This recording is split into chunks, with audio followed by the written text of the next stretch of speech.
A segunda carta aos Coríntios é uma carta menor em tamanho, né, do que a primeira carta. É uma carta que os estudiosos acreditam ser uma mescla de diversas cartas, porque ela tem umas questões de unidade mesmo, ela muda muito a temática, né? Então postula-se que possivelmente ela seja a reunião de mais de uma carta. E é uma carta em que Paulo parece muito a contragosto ter que defender a legitimidade do seu apostolado em Corinto. Curioso isso. Então ela é a carta em que Paulo está, em alguns trechos, ácido, com limão e amargo, mas muito enérgico. Então essa é uma carta que, porque toda a carta de Paulo, ela representa situações específicas da evolução espiritual. Esse é o ponto. Então, se nós conseguirmos extrair o espírito da letra, significa que nós conseguimos mergulhar no aspecto cultural que deu origem à carta,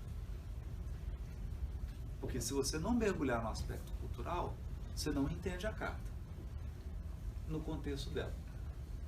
Mas se você apenas mergulha no aspecto cultural e fica lá, você não extrapola a carta para o dia de hoje. Aí a carta passa a ser uma mensagem apenas para os dias de Paulo. Então é preciso ter essa sabedoria, essa flexibilidade mental, espiritual, de mergulhar no contexto da carta, mas ao mesmo tempo ser capaz de voltar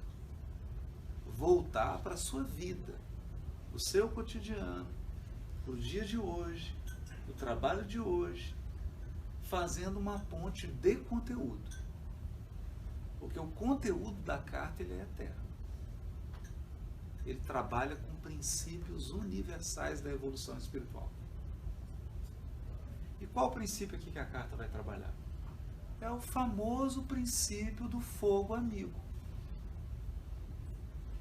É isso. O fogo amigo.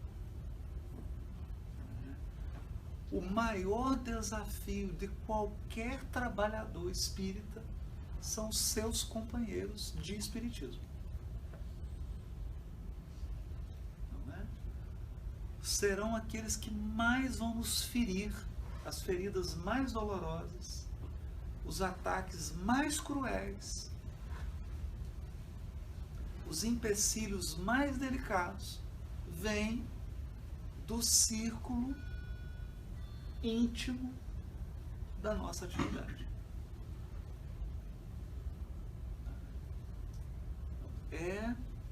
Por quê? Por quê? Aqui no caso de Paulo, da segunda carta aos Coríntios, fica claro que é a grande questão da disputa de egos. Quem é o maior? Quem é o maior? Quem é o maior? E aí a segunda carta, agora a gente entende. Ela faz conexão com a carta de ontem.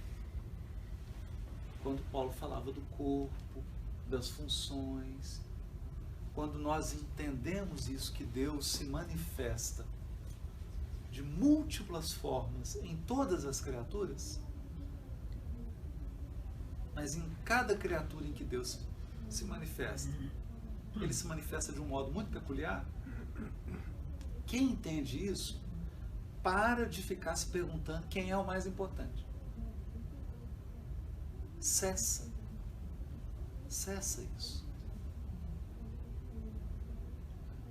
Porque isso não é importante. Isso não é importante. Mas quem ainda está preso, a maioria de nós, nesse jogo do ego, nós comparamos. Então estamos presos ainda num elemento de quem é o mais importante, qual que é a tarefa mais importante, e geralmente nós medimos importância pelo quê? Nós confundimos importância com repercussão. Entende? Então, se fosse por repercussão, o Trump é o homem mais importante do mundo.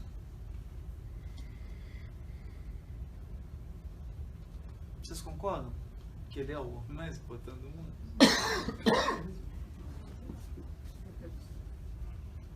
Então, importância não é repercussão. Importância é número.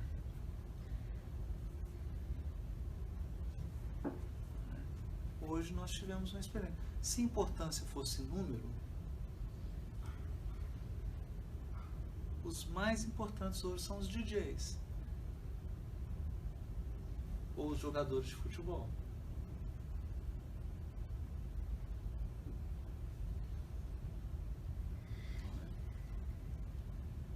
Então a gente vai começando a colocar as coisas nos devidos lugares. Então, é aquela famosa cena, né? Que o Chico conta que ele estava no Grupo Espírita da Prece. O Grupo Espírita da Prece é do tamanho dessa sala, né? Já começa por aí, né? É do tamanho dessa sala, menor. Quem dera se fosse o tamanho dessa sala, né? Tem teto, né? O Grupo Espírita da Prece é menor do que essa sala. Aí o Chico conta que diz que viu o Dr. Bezerra entra no grupo, aí vai lá no fundo e beija a cabeça de uma senhora mais velhinha. E aí vem até ele preparar para o trabalho. Aí Emmanuel entra, vai lá no fundo, beija também a cabeça da senhora e depois vem para o trabalho. Ele fala, meu Deus, que espírito é esse, né? Dessa senhora? Ele pergunta mentalmente para Emmanuel. Mas Emmanuel, que senhora é essa? Essa é a nossa irmã, Chico, que limpa aqui o grupo, faz a limpeza. Limpeza, varre, passa o pano, preparando para a reunião da noite.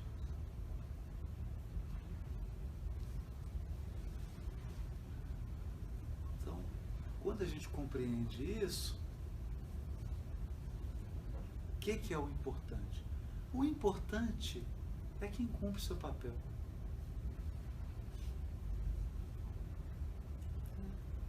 Isso é lindo, né?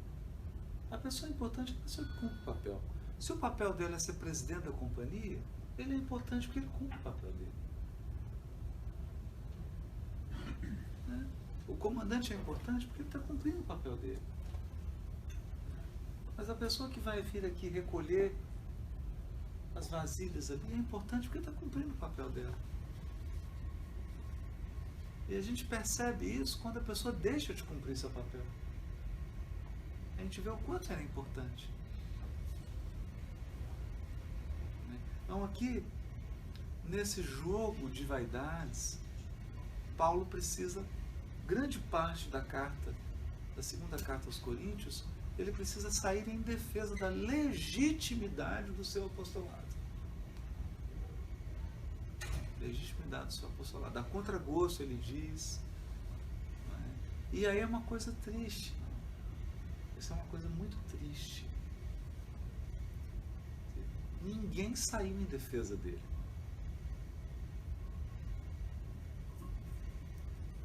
É sério. Ele fundou a comunidade, carregou a comunidade no colo, fez o trabalho e ninguém saiu em defesa dele.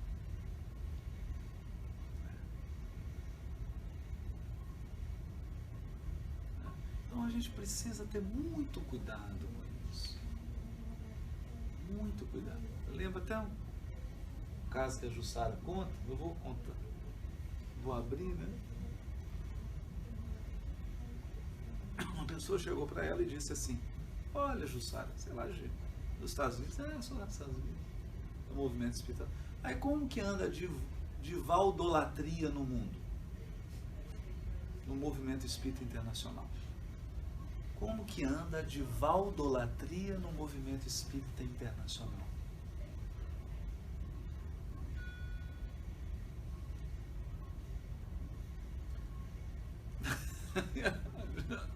A Jussara, inspirada, respondeu assim: olha, eu não sei. Eu só sei te dizer uma coisa. Se não fosse o Divaldo, não haveria movimento espírita internacional.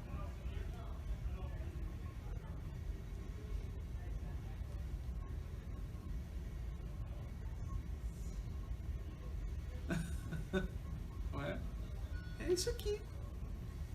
Se não fosse Paulo, não haveria igreja de Corinto.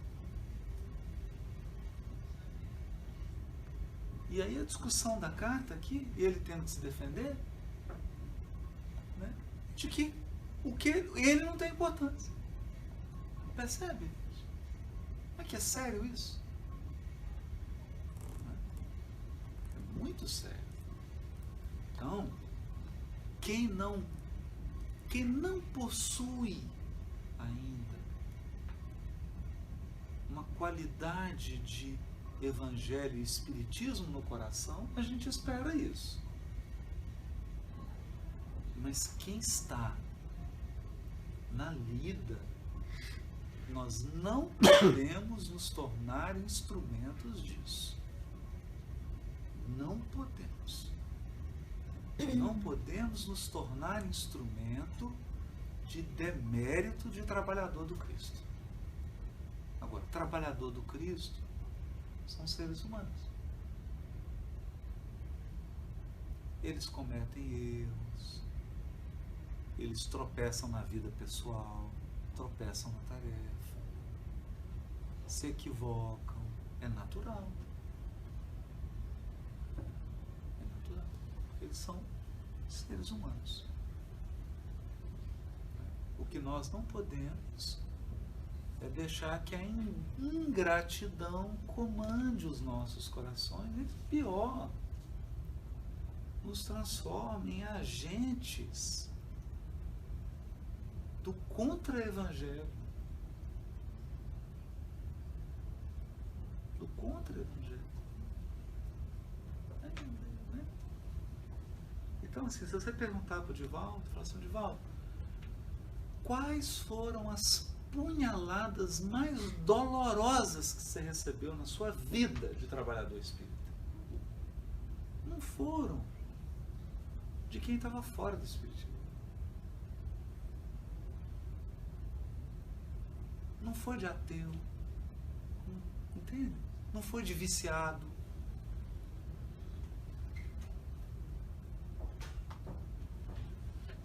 Foi de trabalhador engajado.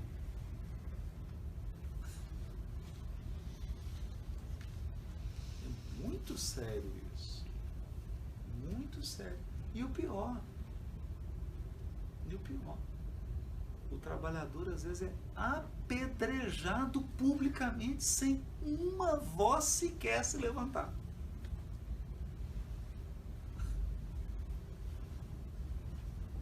É muito curioso isso. Muito estranho. Então aqui acontece isso na carta. Bom, então esse é um aspecto que vai tomar toda a segunda carta aos Coríntios. E é incrível como ele fala, como ele se posiciona, né? Mas particularmente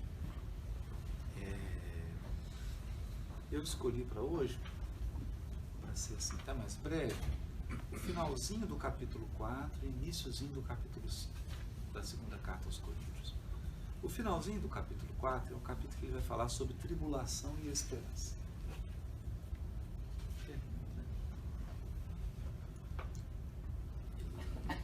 Aí ele diz assim: quanto a nós mesmos, apresentamos-nos como vossos servos por causa de Jesus. Olha que coisa, né? Eu me apresento como um servo de vocês por causa de Jesus.